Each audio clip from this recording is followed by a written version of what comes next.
Hey, welcome to Sports Talk. I'm your host, Chris Raynor. Friday, August 2nd. It is the most wonderful time of the year. Andy Williams, the scintillating sounds of Andy Williams. You do that too, Ashley. Can you do that little verse for us real quick? Well, it's the most wonderful time of the year. Because it's foosball time. It is. I've been getting in shape. I've been running wind sprints, Charlie. There we go. Doing a little bit of weightlifting and everything. I'm getting ready, but it can't hardly wait. Good deal. And of course, that is our co-host, Ashley Moseley, former Earthquake. Goldsboro Earthquaker. Okay. Earthquake. Earthquakey. What do you call yourself back then? I don't know. An earthquaker. Ashley. But he was a stud back then, wasn't he? We was Earthquake. I I just don't know how much this guy coming on a just ruin your day on a pitch on an opposite leg.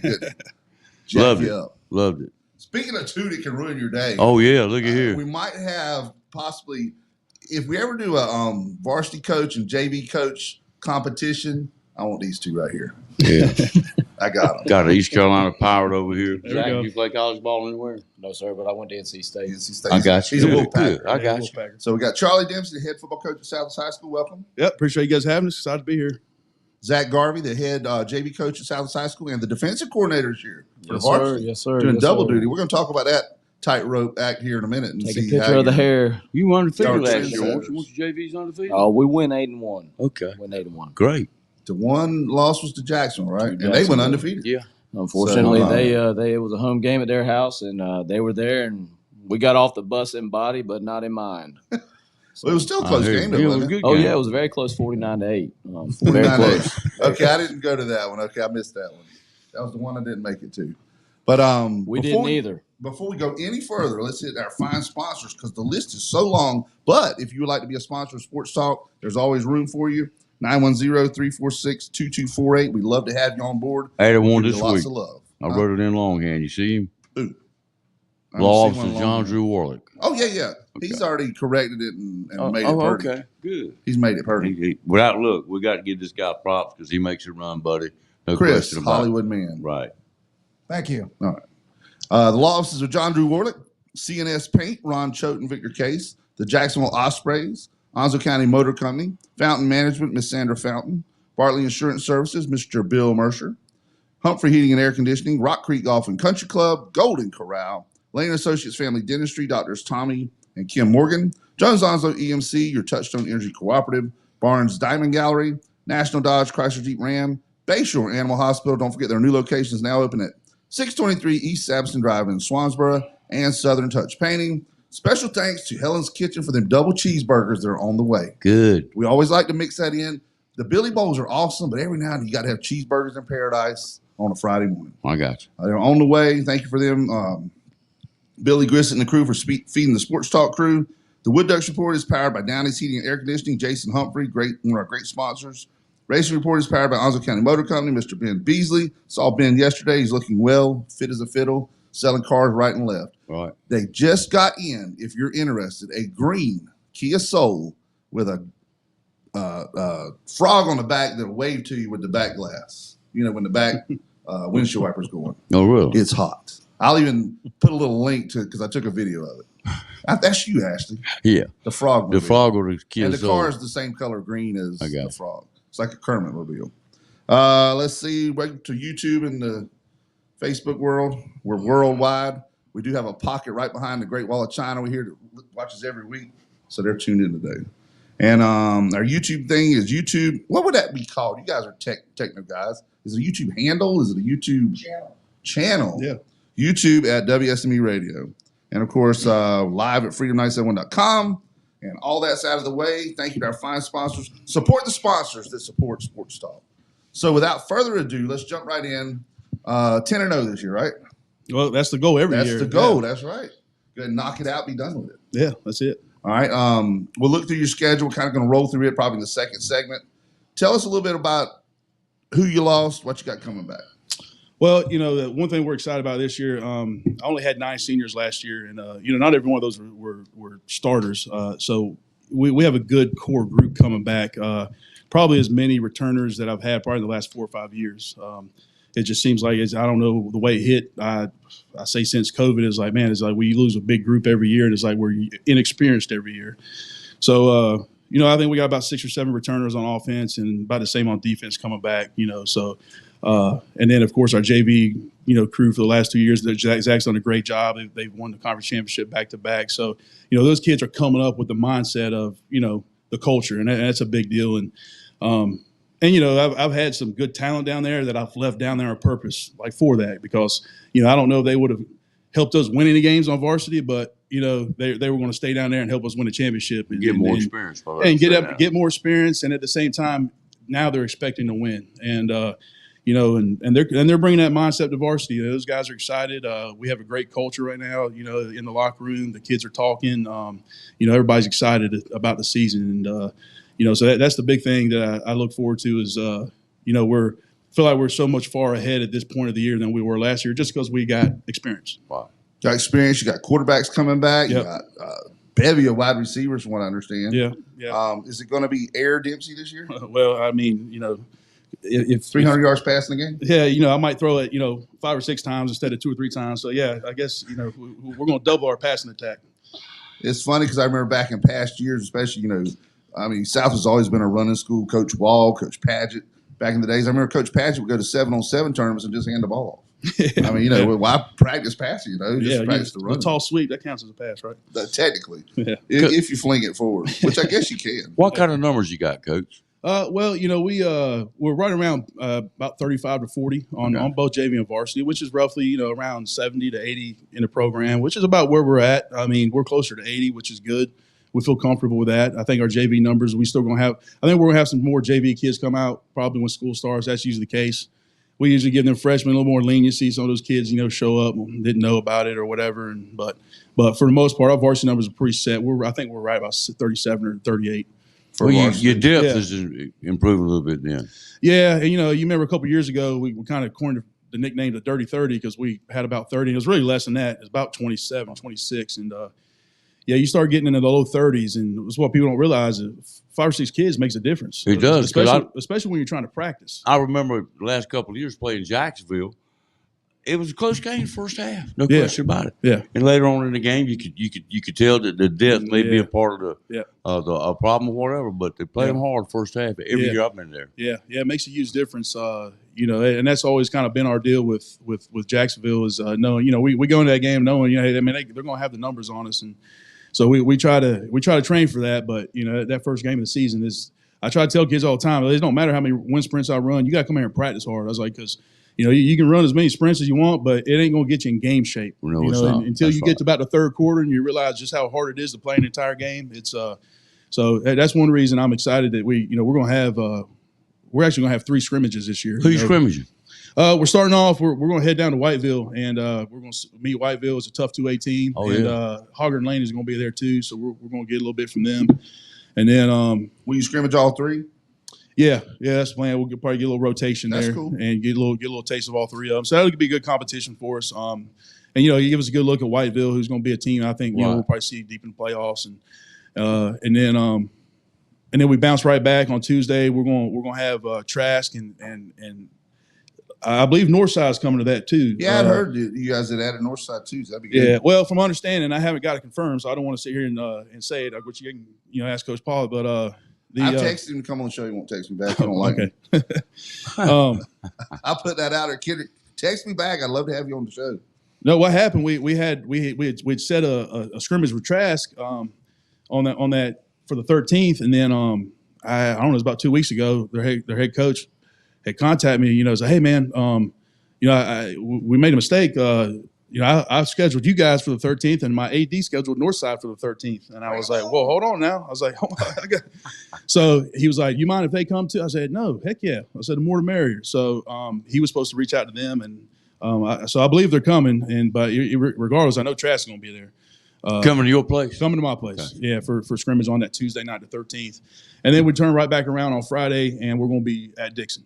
Scrimmage in Dixon. So that'll be a good scrimmage, yeah. Yeah, for some reason, I think it's just the way the calendar falls. I try to explain to somebody it's every so often. Normally we start football practice on a Monday. Right. But the way, the end of the month fell, the 31st or the 1st, it was in the middle of the week. So, we kind of got like an extra week in there. So it allows some room for an extra scrimmage before, which is good for us because to me, the more game experience we can get going into Jacksonville is, I think, the better shape we're going to get. So I'm excited about that and get a chance to get some develop some depth, some backups, Right, stuff like that. Get a good look. Because a lot of them be moving away from you, going to the varsity. What kind of numbers you got coming up, Zach? We've got some pretty good numbers. We're back at about looking at the roster of bodies on a roster. We're at about 45 bodies in the building. However, that kind of varies day by day. So today, You never vary day by day when practice that's starts. right. Cut the wheat from the shaft because the mama's boys that go home after the first 2 or 3 days. We find out who wants to be the football players and who right. wants to be on the football team. That's exactly Does the right. Oklahoma drill still make basketball players? Well, we got away from the Oklahoma drill. We just run the Stallion drill now, and so we figure out who the Stallions are going to be and who's going to be who's going to be the round ball who's going to be keys? the end, the tackle, and the guard. They sit at the end of the bench and they guard the water bottle and they figure out if they need to tackle anybody gets near it. So, Yeah, I played in high school. I played left out. I was pretty much, the guy that, the player to be named later, I can't believe you played left out big as you I are. waited till late to get started. Oh, did I you? was a little soft in high school too, believe it or not. Really? Yeah, I can admit my faults. And plus I was painfully shy, but then believe it or not, I used to couldn't talk. I don't believe it. I know. Nobody Yeah, believes weird, that. huh? Yeah. So, Zach, you're also going to be defensive coordinator for the varsity, right? yes, sir. How is that going to work? How, as far as, I'm not saying that in a bad, I'm saying what's the process of doing both at the same time? So we, Charlie looked at some things, and so the way we've got our staff situated, it's no longer I'll be at JV practice and I'll have to jog across the field to varsity practice. We kind of cycle. So when That's cool. You can do it all at one when time. JV is running offense, varsity's running defense. And Yeah, when so varsity goes defense, JV goes offense. What kind of scheme you got? 5-3-4-4, or is it going to change as you go along? what's about defense? Mhm. Yeah. Defensively, everybody always laughs. In fact, I was in the gym the other day and I ran into an older gentleman that was from the area. Mhm. And he asked if we were still running that crazy 5-3 defense. And I said, well, we still were orange and black, so we still run the 5-3. Yeah. Everybody's got a way to kind of stop it. But the 5-3 is just the Stallion way. Yeah, I got you. And we've added, and I'm sure Charlie will touch this, but we've added Coach McLeod back, and the new Coach McLeod, Dave, is now Coach Mack, and we've got Andrew back in the building. So, Well, great. Dave McLeod is a 5-3 genius. He's a defensive genius. So having him That back, boy's a genius. is going to You got make my job. you a got lot Kendrick easier. back with the defensive backs again? Kendrick is not with us this year. I believe he's up in Wilson Wilson Prep. the area, Wilson yeah. Prep. Yeah, area. Wilson Prep. I Oh, believe, okay. yeah. Yep. So he's up there. Landed this a year. position with Wilson Prep. Yeah, so just kind of touch on what Zach said. I kind of restructured things. And I've been actually trying to do this since I've taken over as a head coach. It just hadn't been able to have to get the right personnel and the right guys in the building. Right. And but we've always traditionally had a JV staff and a varsity staff, and had a JV staff and the JV team practice separate the whole time, and then varsity we practice separate. Now we are one staff. I have one staff. We're going to coach JV and varsity together. And instead of a JV varsity staff, I have an offensive staff and a defensive staff. So I have my offensive coaches. Normally used to we'd split up, and on varsity, I would coach O-line and D-line when we'd switch to and then my defense back coach would coach receivers. Whatever. And but instead now you're just going to coach one position. My offensive line coach is going to coach the JV O-line and the varsity O-line at the same practice. And just like Zach said, when varsity's practicing offense, JV's over there at defense. And then, we get to a point practice, we switch. JV comes over to offensive side of the ball.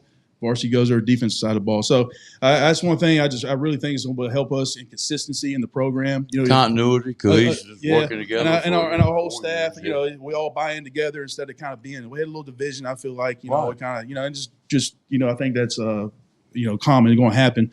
But it feels much better. I think just we're all on same page as a staff, one page as a program. Everybody all on the same page. Heading in the right direction. So yeah.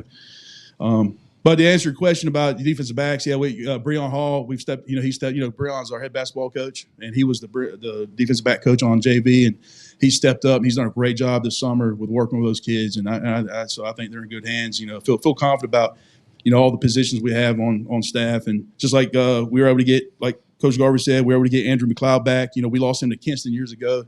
Trying to get him, he was our middle school coach. We were trying to get him, and Andrew played for us too. He was a Stallion, and tried many times to get him over, didn't work out, and he ended up taking a job at Kinston. But and so by getting him back on staff, of course, Dad's going to come around, and Dave's kind of, so you might see him out there practice occasionally, and obviously you're going to see him at games,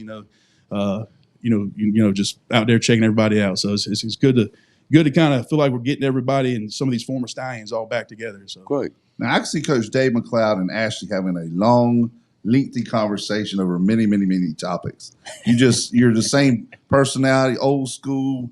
You love football. You can have a good. You know Coach McLeod? Yeah, I know. We'll have to make that get you out there and have a little conversation on the sidelines. Right. Hurricanes have scored a goal finally. They needed it back in the finals when they were playing back in the playoffs. But they scored a goal. We're going to take our first break, and we'll be right back with Coach Charlie Dempsey and Coach Zach Garvey.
Hey, welcome back to Sports Talk. I'm your host, Chris Raynor, co-host Ashley Moseley, former Goldsboro Earthquake great Ashley Moseley. Yeah, I was former Earthquake. Southwest I'm great, Stallion but great.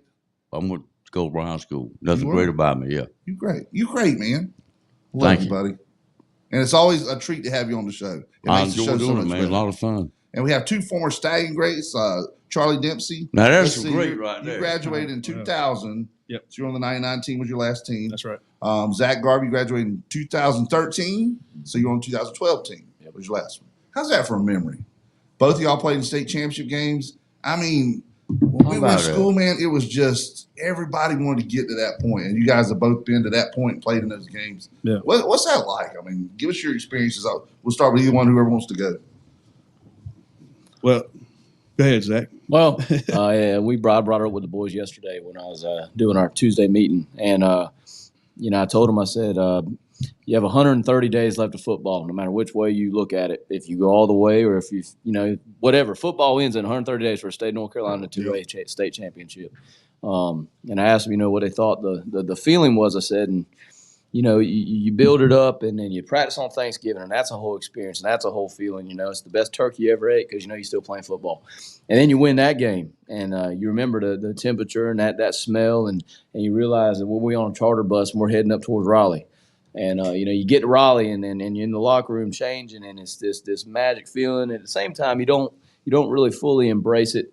And then you win, and they're like, the first feeling you think you're gonna feel is just great. It's great, and it's actually kind of like, well, what's next? You reach the mountain, and you look out, and instead of looking up anymore, now you're looking back, which you could do it all over again. I've been on top of the mountain, and it's like, well, what's next? And as a senior, if you're going to play football in college, which is a very select few, you have that's next. But if you're not, there is no next in football. And I think that's what makes high school football so great. Yeah. You can go all the way, and you're never going to top that feeling. And you're never going to beat it because you might not get a chance to bite that apple again. Exactly. Exactly. Special time in your life, man. Yep. And the way they've done playoffs now, when I played, there was eight teams made state champions because you have 1A, 1AA, 2A, 2AA. And so now you're only in 4. There's only, you're one of 4 people or one of 8 people to make it, one of 4 to win it if you win it. Yeah. And it's just a feeling that you'll never forget. And I hope we get to feel it as coaches. Yeah. Again. Now, how cool was it winning the state championship on the field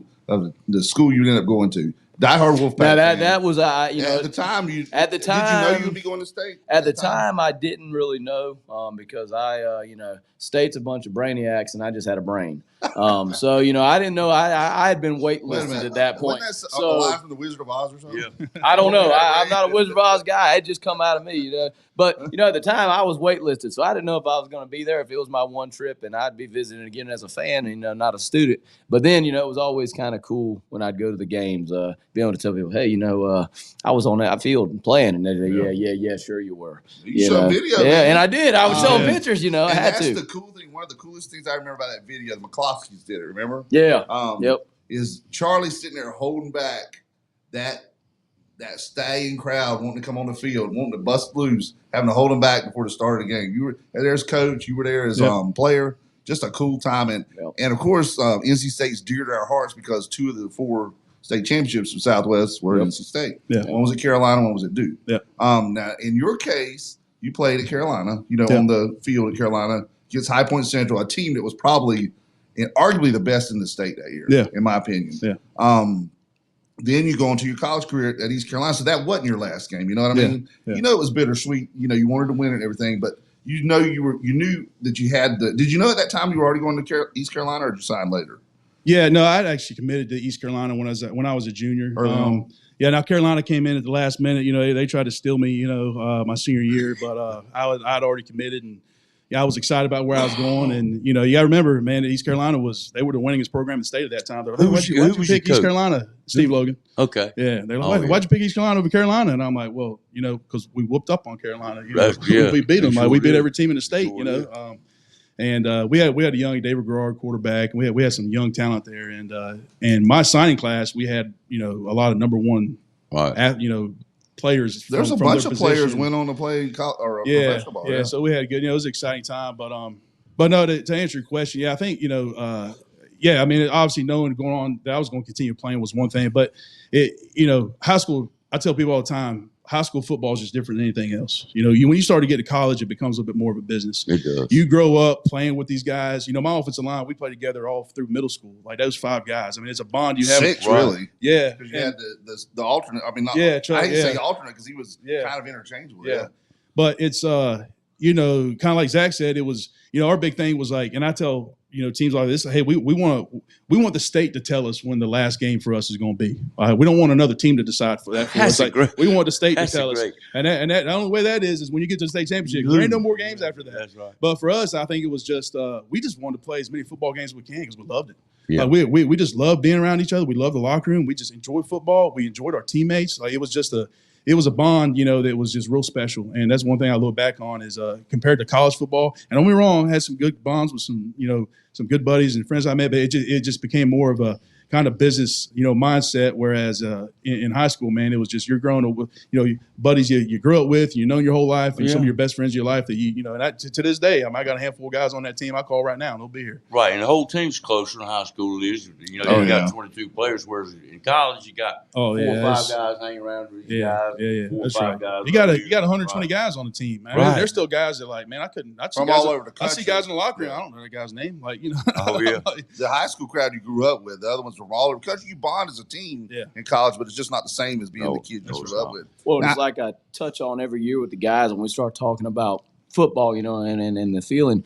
One of the favorite stories I ever got from Coach Padgett was, and it was when I was on the team. We were at Richlands playing Richlands. It was Tank Norman's senior year, and I remember that game. And it's funny. I just ran into Tank's mom at the Moore Buick dealership the other day, and we were talking about this game. And we were sitting there, and Coach was talking to us, and all of a sudden he started talking about that story. He said, we were getting ready to play a big game one time, and there's a group of kids playing in the end zone, like you'd see kids playing in the end zone, and they're playing their game. And if you know kids, little kids, they're one-track mind, and so when they're playing football, they're playing football. Yeah.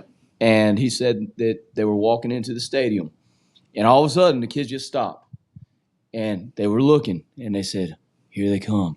Here they come! There they are! There they are!" Yeah. And and that's just something I think and then you hear about the guy who used to drive trucks, and every year that he was driving through North Carolina, he would take a detour out of his track to come to a Stallion football game, and he'd listen to Billy and Melvin on the radio, and you just don't have many schools. No, you don't. You have a lot of schools that have tradition, but and I'm biased, obviously, but you just don't have the tradition that we have in the time frame we've made it. And I say we because it's such a family vibe at Southwest. And I think, getting ahead of ourselves here, this team that we have is a family, and it's starting to bring back that unity that we've been so good at. We win games we ain't supposed to win. Well, you talked about tradition and everything, and I'm going to go there because we have this good nature ribbing with other schools, Richlands, Dixon.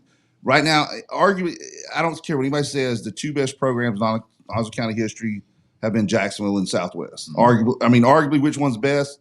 Some years one's better.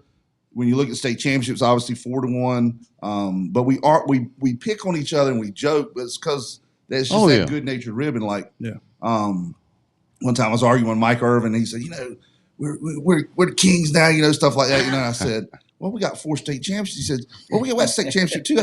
I said, Mike, honestly, I wish Jacksonville had just won a state championship this year, because that would mean Reagan is president, and we're back in 1982. I'm 14 years old. He went. So, it's just that good natured ribbon, and they give it back to us too. Well, it's the big brother, little brother. Sammy Farrell said that at Helen's Kitchen the other day. The city mouse and the country mouse. Right. The players in Jacksonville know the players in Southwest Onslow. They're back and forth on Facebook and all that kind of thing. But come 7:30 on Friday night on August 23rd, it's a whole different deal. And it's so funny you mention that, because back when I was in school, back in the dark ages, 85 was my senior year, 86. I graduated 86, 85 was my last playing year. Arthur Clark was the all-everything quarterback at Jacksonville back then. He had everybody with bated breath wanting him to go sign somewhere. Got into some issues later, but last night earlier this week I was at a booster thing where we're signing up new boosters, and this lady comes to me and says, "You don't remember me, do you?" I said, "You look familiar." She said, I'm Arthur's widow, because he passed away a few years ago. And she said he used to talk all the times about the rivalry, even though we didn't play Jacksonville back then, about how the trash talk and the rivalry was back then. Because he was the all-everything quarterback for Jacksonville. We had Keith Collins as the all-everything quarterback for us. One of the best athletes ever to come out of Onslow County. Both of those were. So I remember Phil was compiling that list, and we never really got it crunched down. He kind of got to where I think he got to the top 10 and realized that these top 10, any one of them could have been number one. Yeah. So he kind of left it at that. But those two were certainly in the running for that. Now, we talked about your preseason schedule. Obviously, you open. Let's go through the actual schedule.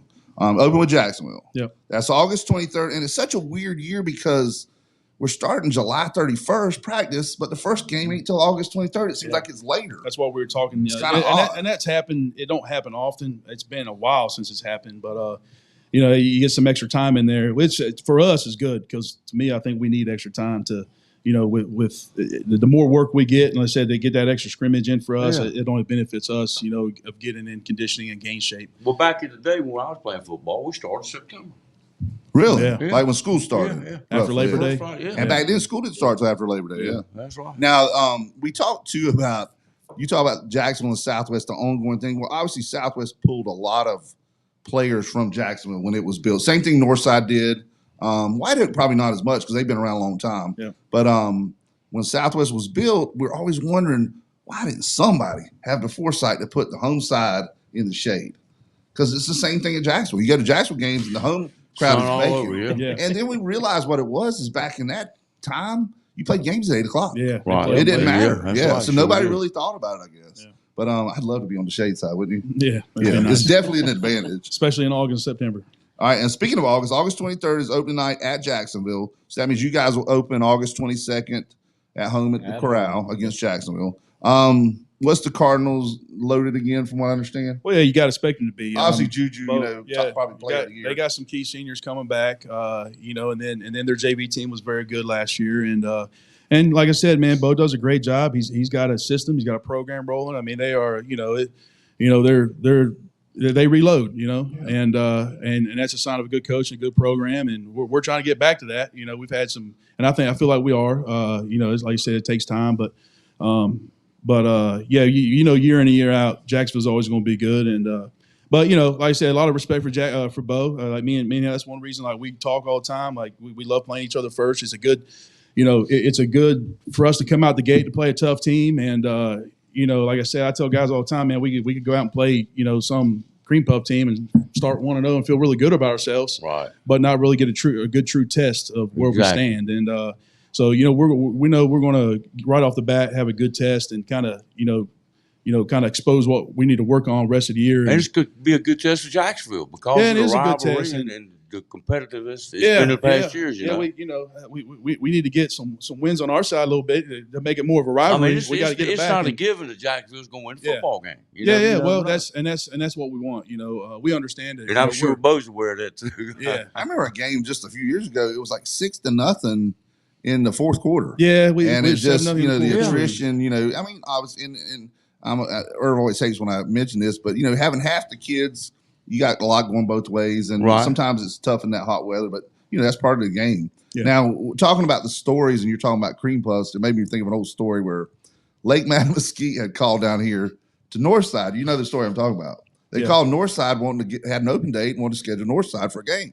And the coach, I think it was Easton at the time, was a Northside coach. He said, "You do know you're calling Northside Jacksonville, not Northside Pinetown, because Northside Jacksonville then would have beat them 147-0 if Easton would have let them." Yeah. And they just wanted a game, but That's a long way to ride. He realized that's not a game that's going to help that team. You know what I I mean? remember Manio came down here 2 or 3 The years. Redskins. Yeah, and played Jacksonville all the way from the Outer Banks.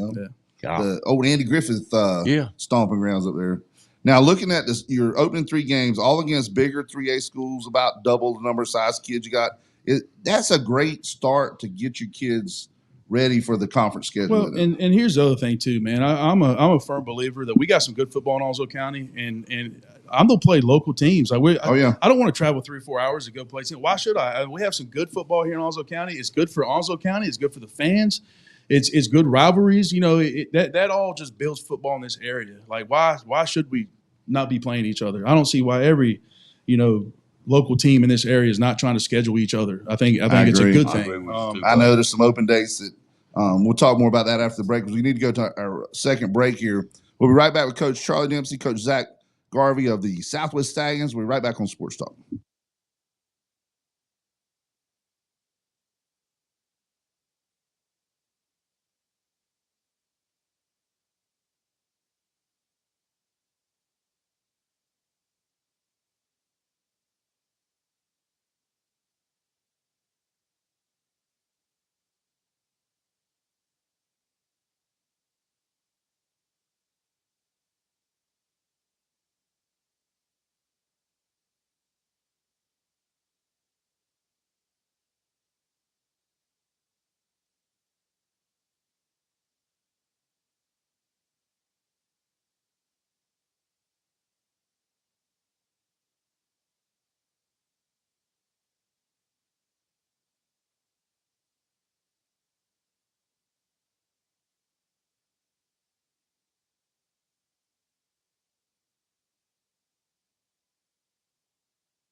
Hey, welcome back to Sports Talk. I'm your host, Chris Raynor. You heard Sammy Hagar there, so it's time for our racing report. The NASCAR boys, I don't remember them doing this. It's about a 3-week hiatus they're on here.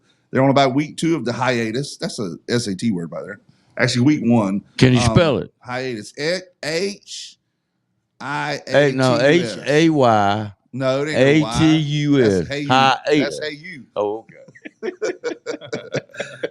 The last NASCAR race though was back at Indy on July 21st. They're off this past week. They're off this weekend, and then they'll go back to Richmond July 11th. I'm sorry, August 11th. Now, y'all been in a NASCAR race before? I have. It's been some years. Which one? Man, I had Coca-Cola 600 multiple times Charlotte. in college. The Pepsi 400 in Charlotte. I've been to Daytona 500 before. So you've been to the big track. Yeah. I would love to go to Richmond one time because it's 3/4 of a mile, so 75, whatever you call it, 3/4 of a mile. We'll call that. And so they still get up to pretty good speeds, but it's that short track feel. Yeah. You ever been to one before, Zach? No. You need to go one time. I started to say we'll do Bristol night race, but y'all are embroiled in football at that time, so. That's the one we used to go in college. That was we called it our annual Fat Boy Getaway or whatever. It was it was all the offensive linemen. We'd go to the NASCAR race on Memorial Day weekend because we had time off from college. So during college we'd go. It was a good time. Now back when you were in college, wouldn't you have loved to load it up, flew to Bristol, Tennessee, and played in front of 125,000 people at Bristol Motor Speedway? You remember the game I'm talking about? Was it Virginia Tech and Tennessee? That was just amazing to be able to pull you that played off. at East Carolina Greenville. Did you ever go to the elbow room? Yeah, well, it wasn't called the elbow room back then, but That's how old I am. The attic, the elbow, Buccaneer. Good stuff. Yeah, long time ago. I think they changed the name to Cabanas when we got there. Oh, really? I heard they closed the night after you left there. They shut her down because everything had been done. The only thing they ever closed was me. Behind them bars. That's right. Looking back to the last NASCAR race, so the Indy Brickyard 400, Kyle Larson won in a Chevrolet, Ty Reddick in a Toyota. When I start doing that, You can't say- I can't. it It don't just make don't sense, sound does NASCAR to say Toyota. Ryan Blaney in a Ford was third. Christopher Bell in a Toyota. Bubba Wallace in a Toyota. The Michael Jordan Toyota. Todd Gill in a Ford. Austin Cindric in a Ford. Daniel Suarez in a Chevrolet. A lot of these names I just haven't heard. You know as what's much. coming down the pike, don't you? What? One of them race car drivers, and guess what? What? A Tesla. Yeah, but he'll only be able to go 400 miles. You won't be able to hear it, but you'll be able to see He'll it. never win. He'll lead. I mean, he'll be like, they'll do like they used to call Rusty Wallace bottle rocket. You ever heard that before? Yep. You light his fuse, he hauls butt for a little while, but then he blows up. So, Kyle Larson's leading the point standings down to Chevrolet. Chase Elliott second place, Tyler Reddick third, Denny Hamlin fourth, and Ryan Blaney fifth. The next race, of course, will be August 11th at Richmond. So that's our racing report. There was a really cool thing at one of our local tracks last week, though, the Kiss tribute band. Did you go? I wish I could have. No, we were on Beach Week. Oh, I wish I okay. could have gone that Saturday night. But I can only imagine because they wear the makeup and everything. Did you You're go Kiss out? if you wear the makeup. You can put it on without the beard and be you could be Gene Simmons, you can be Paul Stanley. No, he's more Peter Criss. He's a drummer. So I'd have loved to have gone, but we couldn't get there on Saturday.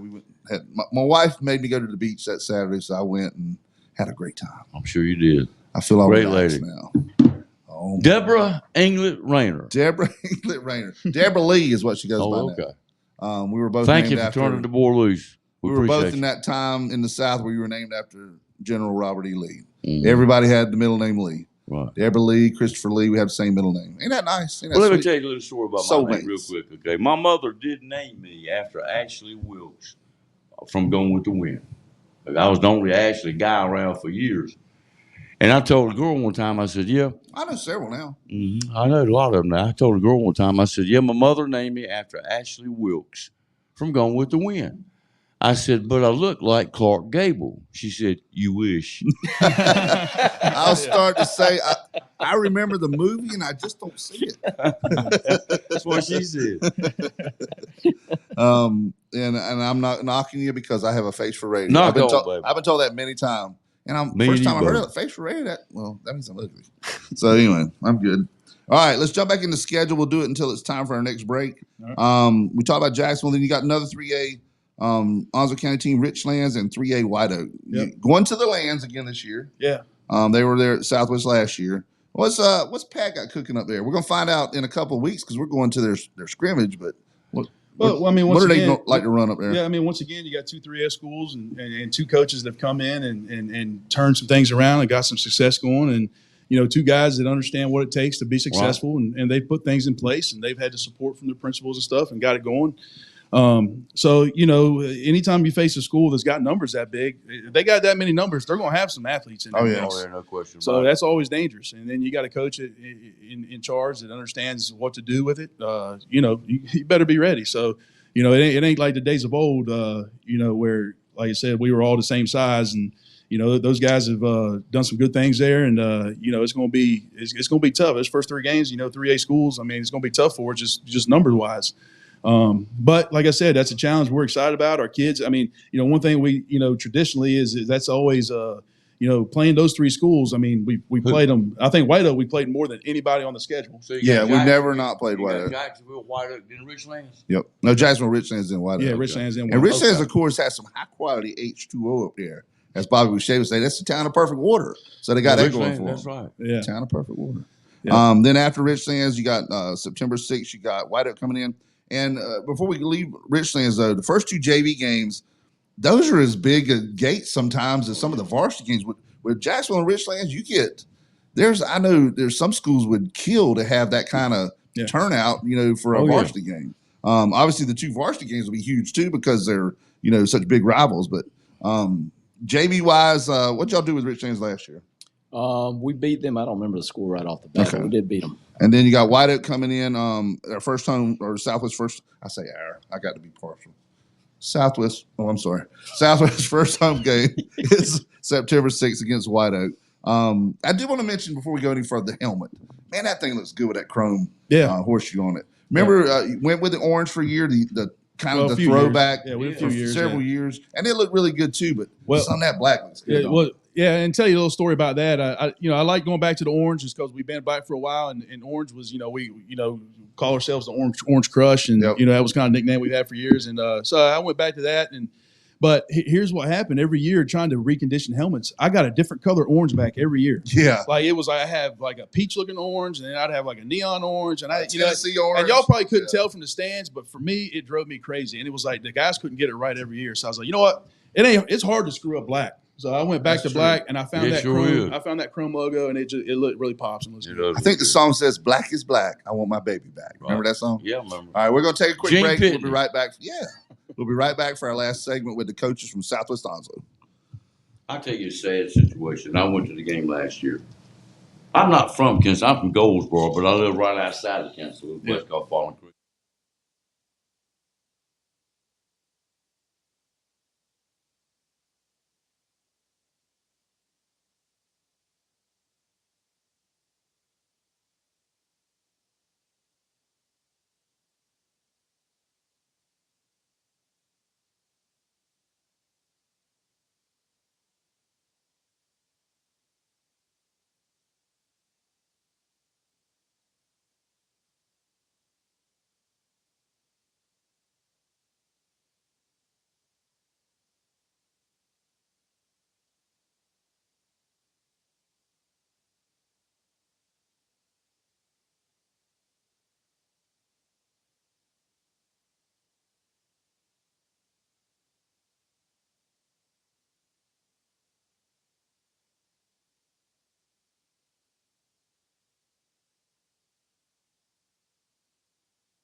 Hey, welcome back to Sports Talk. I'm your host, Chris Raynor. Want to thank once again Onslow County Motor Company and Ben Beasley and the gang for sponsoring the racing report. I went a little long there on it. I didn't get it in before the break, but thank you those guys for sponsoring. You go down there and get you a race car to drive. You can get you a truck, van, whatever you want. Ben You get a Beasley's green got Kia it. Soul with a frog on the back. Yeah, a green Kia Soul with a frog that waves on the back glass. Okay. I kid you not. I'll post the video later. Now we transition to our Wood Ducks report. Thank you to Jason Humphrey and Downey's Heating and Air for sponsoring the Downey's Wood Ducks report. The Woodies Roundup. Man, the Woodies took it to the Peckers last week. It was the Woodies and the Peckers. It was the Fayetteville Woodpeckers and the Downey's Wood Ducks. And the Woodies, let's see, won 5 in a row from them. So that propelled them to the playoff race now. He is the Packers' #1 fan. I can tell you that. No, me, I'm the Woodies #1 fan. So that means that the Woodies are now in, let's see, 6 out of their last 7. 7 out of their last 9. So they're on fire. They are. 5 in a row. They got a 5-game winning streak going.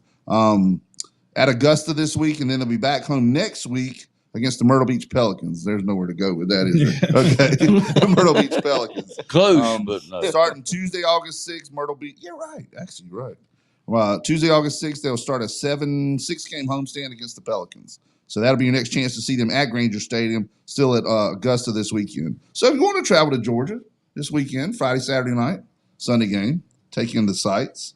Looking at let's see. Looking at the standings, though, my phone is getting a little full with data, so it doesn't transition as well anymore. But they have moved up in the standings. Remember, when we talked last time, they were actually in last place in the Carolina North, and I say that, but they were last place, but only a game or two out of second place. Now they are 15-15 and in 4th place. They moved up from 7th to 4th in 1 week, so they're with a bullet.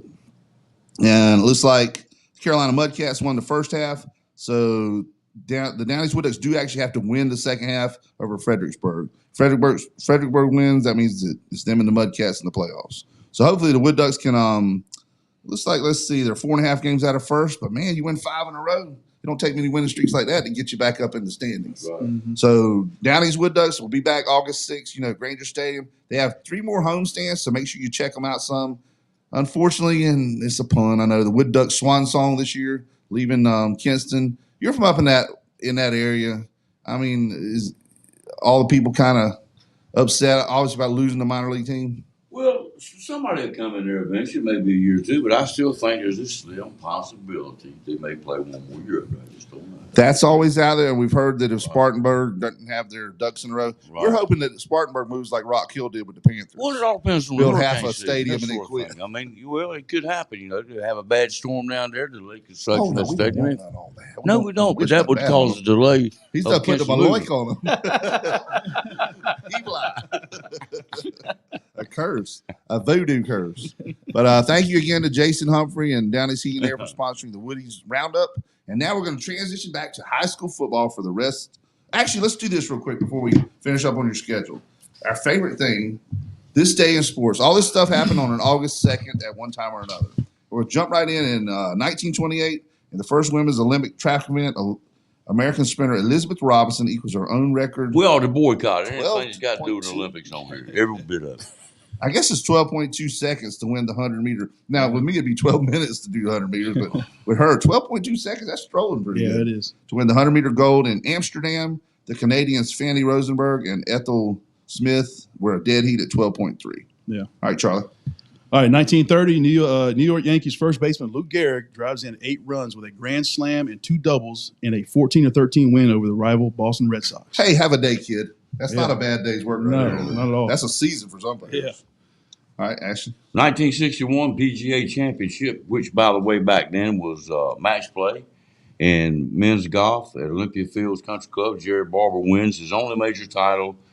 And a Monday 18-hole playoff with Don January, 67-68. So that one, they would go to a full another round. That's tough. And nowadays they don't. I think they're trying to get away from that because all these people got these hotel rooms booked, wanting to see the champion crown, and all of a sudden you're going to Monday on. It's like a NASCAR race getting moved because of rain. And Don January just passed away probably about 6-7 months ago. Did he? Mm-hmm. So did he pass in January? I don't know. If you want it was either I'm not February making through fun of that. That December. would just be, That's a great name. appropriate. It's Don January. All right, Zach, you got number 4 there. 1978 Cincinnati infielder Pete Rose singles off Phil Niekro to extend his Niekro. Who's North Carolinian, by the way. Didn't know that. To extend his hitting streak to 44 games as the Reds edge the Atlanta Braves 3-2 and ties Willie Killer's 81-year-old NL record. And it's funny because when you think of North Carolina, especially Eastern North Carolina, there was a lot of great pitchers. On Catfish Hunter, Phil Niekro, Joe Niekro. Yeah. Brothers. Were they twins or just brothers? Brothers. I think they're just brothers, yeah.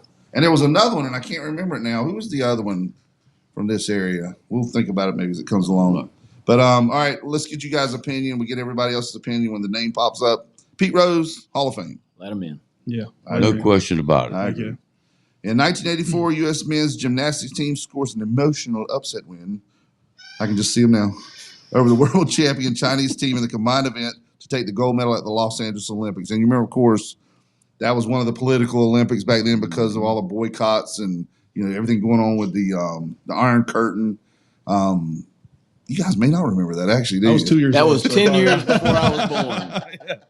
I just got to thinking, you don't remember that. Yeah, I don't remember past 94. All right, Charlie. Let's see, 1990, Texas Rangers pitcher Nolan Ryan records his 300th career victory, an 11-3 win over Milwaukee Brewers, 20th Major League Baseball pitcher to reach that milestone. And we do a thing, and I should have brought it with me where you ask these questions like GOAT in baseball, GOAT in football, GOAT, of course, Michael Jordan basketball.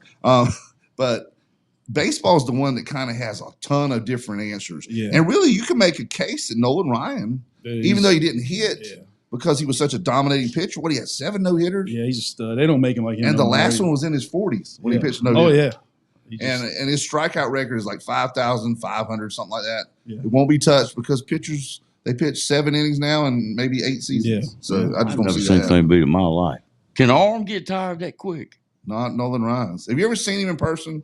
No. We saw him in person at the Grand Ole Opry. I saw him on Went to the TV Opry working one on year, and somebody's he was head up on one time. stage sitting in the good seats. Uh-huh. One of the performers invited him. Okay. And he has a pitcher's booty, let's call it that way.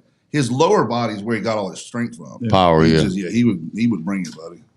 All right, Ashley, I think we're 1997. Okay, 1997 college football's all-time winningest coach, Eddie Robinson, and his Grambling State University program are placed on 2 years probation for rules violation, including recruiting and academic eligibility. He won a ton of games. I don't know Well, if it now ain't no if he's choice, still man. the- Come on. You got to That's give him a little break. I know, but I don't know if he's still the all-time winner. Did Joe Paterno passing? Maybe. I don't think he did. I don't Maybe think he did I don't either. know. But Paterno's record has been wiped. It's gone. Yeah. Is it really? Oh, yeah. I didn't know that. I knew the issue, but I didn't know. No, that it's they had- been wiped. they had struck It's everything. like he never coached. Like we were talking about John Calipari at Kentucky. Just a matter of time before they have to vacate some wins. Yeah. Everywhere else he's ever been when he left, they had to. So they'll start going through stuff in his desk drawers and go, okay, all right, let's call the NCAA. All right, Zach. 2007, Boston Celtics obtained former MVP and 10-time All-Star Kevin Durant in a 7-for-1 deal with the Minnesota Timberwolves, then the NBA's biggest ever trade for one player. Yeah. 7 players for one. That reminds me of the Herschel Walker deal. That was before your time too. But Minnesota and Dallas. Minnesota decided they wanted Herschel Walker, so they gave up they sent the farm to Dallas, and that's what built Dallas's last Super Bowls in the late 20th century. All right, I guess you gotta have that one, Nick, Zach. Yeah, I got he seven. did that one. Okay. Number 9. Chris. 2012. You remember that year, don't you? That's 2012. That's a little more in my area. Germany wins the London Olympics equestrian eventing final. The daughter of Princess Anne, Zara Phillips, part of the Great Britain silver medal winning team. I feel like I have to start doing my redneck. Have you British got a voice. fever? You don't have a fever, do you? I don't. Okay. I got a figure, man. It's football season. It is, isn't it? All right, Charlie. All right, 2012 as well. When Michael Phelps becomes the greatest medal winner in the Olympic history as part of the winning American 4x2 100-meter freestyle relay team in London. Phelps' 19th career Olympic medal and his 15th overall gold. Just got beat yesterday, didn't it? Did it by Wow. Simone. I Now, believe it. honestly, I think you're right. Yeah. Yeah. Phelps probably could have kept on going. Like, after he finished, if he wanted to stick with it, But he was just done. And I don't know, man. He liked that herb a little bit. I mean, are you talking about the herb and cheese sub at Subway? You know what I'm talking about, yeah. Okay. All right, that'll end the sports talk. Thank God. Not sports talk. That'll end this day in sports. August 2nd. All that stuff happened August 2nd. Some good stuff there. A lot of Olympic stuff. Olympics going on now. Americans leading the medal count. Yep. A lot of people up in arms about the whole French opening ceremonies, but that has nothing to do with the athletes. That's just to me. There's no place for it, man. I mean, you keep the politics out of these people's lives. Come on, they've got to where they made that so much of a show. It's like the Super Bowl halftime show. It has nothing to do with the game, and it's got to where some people would rather. I watch don't even look at it anymore unless I know when they're going to have the sprints. When I never forget the year they had the big trash bags floating, and there were people in them, and we didn't really know what all that was, but. Anyway, so let's get back to foosball. What are we up to? The fourth game. Yeah, White Oak. Talk to us about White Oak. Coach Bird got him 2 conference championships in a row there at White Oak. Got him rolling, don't he? Yeah, I mean, like once again, kind of like the same thing I said with Pat at Richlands. He's got the excitement back in that program, and I think it started with him just getting kids out, getting numbers. You remember for a while they had really low numbers. Weight room, a lot. Yeah, and just getting kids excited about the program, getting numbers out there, and when you got a school that big, you're gonna find they're in the hallway somewhere. They got a lot of students, White Oak, no question about it. Oh yeah. I mean, in that area traditionally, that's one thing we always say about White Oak. Even when I play, man, they pass the bus test. I mean, them kids get off the bus, they look good, man. It's just, we always end up beating them, but he's got the excitement in that program again, and when you got a school that size, and I mean, they're dangerous. Well, we're gonna look at I'm gonna find my copy of it. I got it somewhere. You know what I'm talking about? The pigskin preview. You and him on the cover. And Coach Gurley, too, wasn't it? Oh, that when year y'all first started coaching back at your alma maters. Yeah, all 3 of you guys at your alma maters. I at least want to get you and Coach Bird's autograph on it. We'll hang it in the office. I think Gurley and Bird they got hired that same year, and I think I'd already been hired a year or two before. Anyway, they were okay. So they were just talking about you back at your the three players coaching their alma mater, head coaches at their alma mater. Yeah. The alma maters. Then you got Goldsboro. And what is Goldsboro now? 1A or 2A? No, They're 2A. Sad, so sad. It's so weird because you're talking about Goldsboro used to be a 4A school. Yeah. Now and they did dip to 1A back when Southwest was 1A too. Remember? Yeah, you're right. But they're back up to 2A now. Then you got schools like Dixon and Topsail were 1A 10 years ago. Now they're 3A and 4A. Oh yeah, it's crazy. I was telling somebody about that the other day. We were talking about Topsail. It's just like, man, I remember back in the day, we were all in the same Coastal Plains Conference, all 1A schools. And you've opened the door, so I'm going to ask you guys too. I get every coach's opinion on this. If the district was tweaked a little between us and Wilmington, Dixon, and between Southwest and Dixon, I say us. I'm sorry. Between Southwest and Dixon, and between Southwest and Richlands, you could theoretically get all schools in the same class. Well, the way it is now, all could be 3A now, making basically an Onslow County 7-team conference. Obviously, Lejeune, there's no way. Well, that's not out of the question. I mean, obviously, depending on how they do, how they're going to do conferences, we're hoping.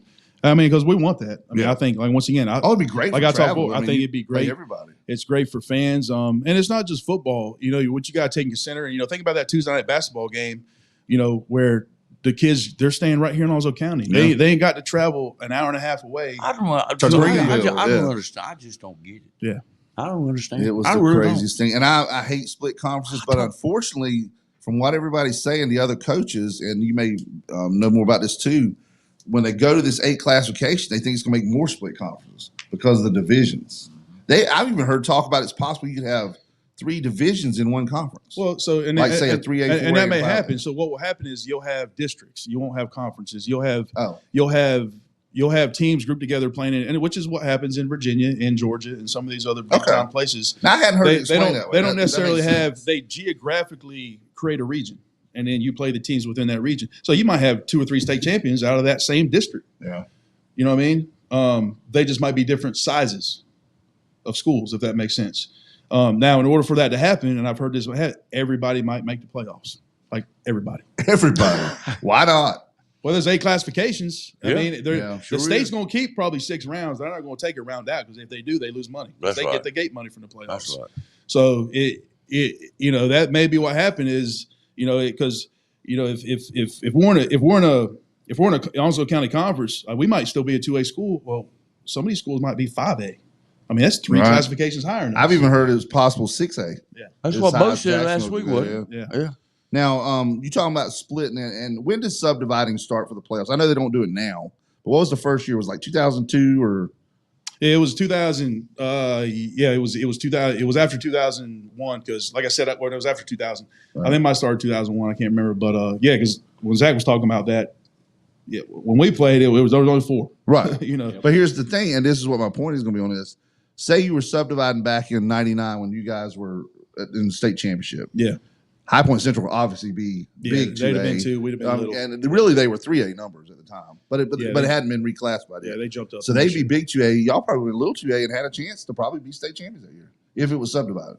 I know it's ifs and buts, but they were the only team that really had a chance, in my opinion, in 2A beating y'all, and they were lights out, man. Yeah, they had a lot of numbers. Like I said, I remember looking on the sideline, and they had, they were just, we were outmatched number wise, and I mean, back then we were a 2A school, but we were still a very small 2A school. I mean, we only had 33 kids on that first team that went. We had just moved up to 2A, I think 2 or 3 years before, so we were still small. But yeah, that's the thing I remember. We had like 8 guys playing both ways, and they're bringing out a different kickoff team, a different kick return team. You see a different player every time. Yeah. Well, I'm gonna say it. I mean, it's been many years later, and I can feel like I can broach this subject. That's been 25 years ago. Don't seem like it does. I know it is. 25 years ago, so I feel like I can say it now. I was in the line of work where I knew some things about the criminal justice field. I do know that there were 3 players on that team who had court dates postponed so they could play in the state championship game. High Point Central.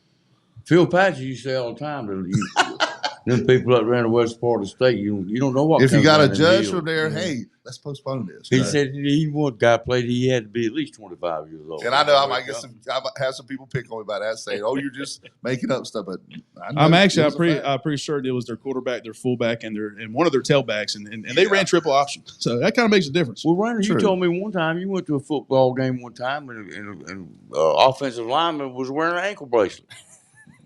Yeah, but technically they can do that. If you see that jewelry on their ankle, it ain't necessarily, Coach, I got to be done by the third quarter. I got to back up house. I'm just wondering if you take a helmet to that thing and it busted, if the alarm will go off. There'll be some great tacklers entering the field. That's right. All right, let's jump back in. You have no break, no open date until conference now, right? Yeah. Am I reading that right? Yes. So the first, and not even before conference, your first conference game was a week after non-conference. You got one open date, you got North Lenore. Now, what's Wallace got this year? They bring a bunch back. I know they lost a lot. Well, I mean, once again, my senior, he's a great coach in that area right there. They're going to reload, man. I mean, look at them traditionally. That's what they're going to do. Tradition, the culture there, man. And that's what it is. So, you better be ready every year you face Wallace, regardless of what they lost or whatever. I think you can't overlook them. The easy teams that you're going to be playing, if you play them, I don't really know, is North Lenore's up next. Yeah. South Lenore, North Lenore, they're pretty good in baseball. North Lenore is, but football. We saw them at some 7-on-7. They had some good looking North kids. Lenore? No, Wallace. Wallace. Yeah, so we got some good looking athletes. I think their big thing is they had really big offensive line last year. They lost some of those guys, but once again, they got good coaches there. They're going to have guys ready.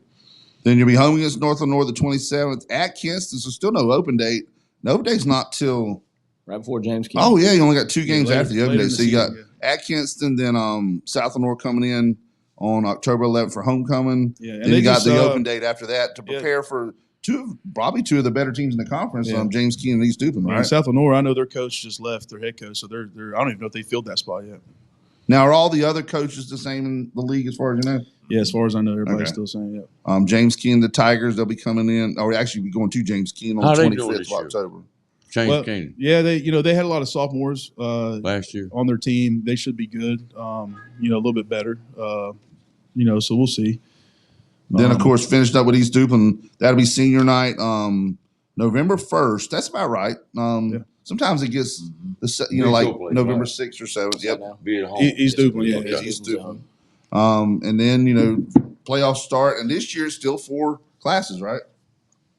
Yeah, for playoffs. Yeah. That won't change. We'll find out. They'll kind of we'll start figuring out more and learning more about that, during the fall about this year, this time this year about kind of what they're doing. Because that's the thing. Everybody keeps asking me questions. I'm like, man, we haven't been told a whole lot. I mean, they're still like, they haven't said anything about how playoffs are going to be determined, how conference is going to be determined. There's a lot to figure out. So and we should find that out this year because, like I said, it takes effect next year.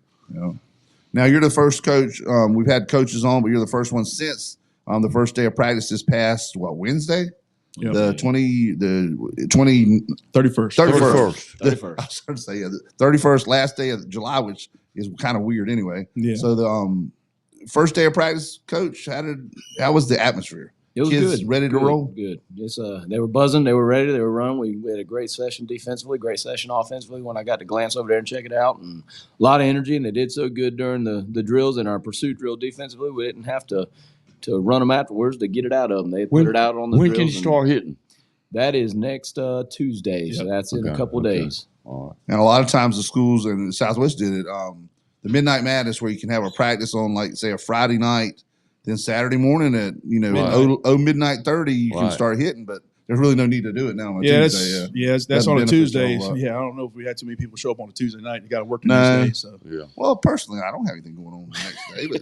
But actually, I could be at the golf course at 6 to work. So that would be the one bad night. So never mind then, right? Yeah, never mind. mind. It was always a cool thing to do, but it's kind of business as usual this year with none of that going on. Now the first day of hitting is that.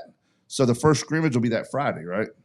Yes, because first day of hitting is Tuesday. That's day 6, and then you have to have 8 days in before you can scrimmage, and we'll have then we'll scrimmage that Friday. Yep, as our day 9. Yep. All right, cool deal. Anything you guys want to add before we go? Anything else? I got to give a little plug for the Jacksonville program. They scrimmage in Richlands on the 14th. And we'll be there. We'll be there with the show. 9 o'clock that morning. 9 o'clock. It's on a Wednesday. Wonderful Merle Bowls from the Piggly Wiggly. Ward Miss Sherry's going to hook us up. We're going to try and get Ward Sylvester to come in the booth and talk about.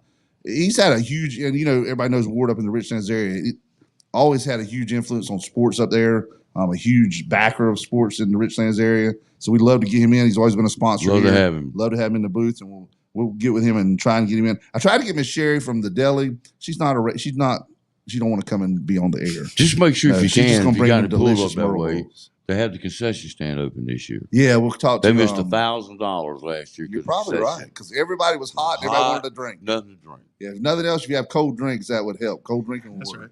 So first scrimmage is the 9th. Your first game is the 23rd. Yep. Everybody's excited about Stallion football. Anything else you want to add before we go? Baby. Yeah, just appreciate you guys for having us out every Love year. to have Man, you, I Charles. love this time of year. Love Zach, helping us continue, buddy. promote the Always season, pleasure. promote the program. I mean, Yeah. you guys do some good Do stuff, what we man. I can. really We love appreciate doing it. it, buddy. We love doing it. I do miss probably the thing I miss more than the jamboree itself was the coaches thing that week before. To have all the coaches there one time, the little media thing, Brian North kind of running the show. I'll never forget. He didn't care. He would just get up there and say, "So, Bo, you like to try to avoid controversy. So why you hire Phil Padgett? As your assistant." He knows everything about every program in Eastern North Carolina. There's nobody that knows more about Eastern North Carolina high school football than Brian North. I got a question. Well, do you like what you're doing now, scrimmaging individual teams versus the jamboree? Yeah, I'm not against. More time to work on this stuff. That's the thing is, I like the concept, the idea of the jamboree. I think we need to work to maybe get it better if we're going to do something like that. But as far as a coaching standpoint, scrimmage, like I feel like we get more out of just kind of one or two teams because we can kind of control it. We can get more reps. We can put situations out there. Whereas at the jamboree, you're on a time schedule. Like, hey, 10 minutes, you got this change, you got this and this, because they got more teams to get out there, and I get that. There's some positive and negatives to it, but I got you. And of course, the weather plays a factor on the jamboree. Yeah, that's a bit of. You can always work around that if you're doing your own scrimmage. But then again, you have a perfect weather year going. Everything's on schedule, and some dang cat gets in a just like playing football in Southwest in August. He gets in a game he gets in an electrical box up in Virginia somewhere, and the light goes out. Yeah. Honestly, that game, I was doing the sound for that one for the Sports Commission. I'm up in there. I go to plug my iPod in and the lights go out. Yeah, I honestly thought it was me. We just stepped on the field. You just stepped we were up, like we're ready to roll. Be careful when you get to the cat part now. That's right. They do got 9 lives, so he's still out there with 8 more. Well, thank you guys. Good luck this season. And that's a wrap for Sports Talk. Let's hit our sponsors before we go. Once again, Sports Talk is powered by the law offices of John Drew Warlick, CNS Paint, Ron Choate, and Victor Case. The Jacksonville Ospreys just concluded a very successful season. Congratulations. I want to talk about that. They one game away from making the playoffs. How about it? You can't beat that with first year. And if you went out there, man, they put on a great show. Looking forward to next year already. That's going to be a successful program they got going. Onslow County Motor Company, Ben Beasley in the gang. Fountain Management, Miss Sandra Fountain. Bartley Insurance Services, Bill Mercer. Humphrey Heating and Air Conditioning. Rock Creek Golf and Country Club. Golden Corral. Lane Associates Family Dentistry, Doctors Tommy and Kim Morgan. Jones Onslow EMC, your Touchstone Energy Cooperative. Barnes Diamond Gallery. National Dodge Chrysler Jeep Ram. Bayshore Animal Hospital, their new location at 623 East Sampson Drive in Swansboro. Have you been there yet? I had Ashton, Hollywood to visit. there. I hadn't had a chance to get by there yet. No. And of course, Southern Touch Pain, But I'm Roger on. Carroll. Thank you so much for all he does for all the sports. Right, he does. Special thanks to Helen's Kitchen for feeding us. We're getting ready to dive into those double cheeseburgers. The Wood Ducks Report is powered by Downey's Heating and Air, Jason Humphrey. That'll transition to the Hurricane Watch coming up. I don't even want to say Hurricane Watch because we all know what's looming out there possibly in the next week. Hopefully it'll stay away. Race Report is sponsored by Onslow County Motor Company, Ben Beasley and the gang once again. And that's a wrap, man. We'll see you guys next week on Sports Talk and look forward to it. Thank you, guys.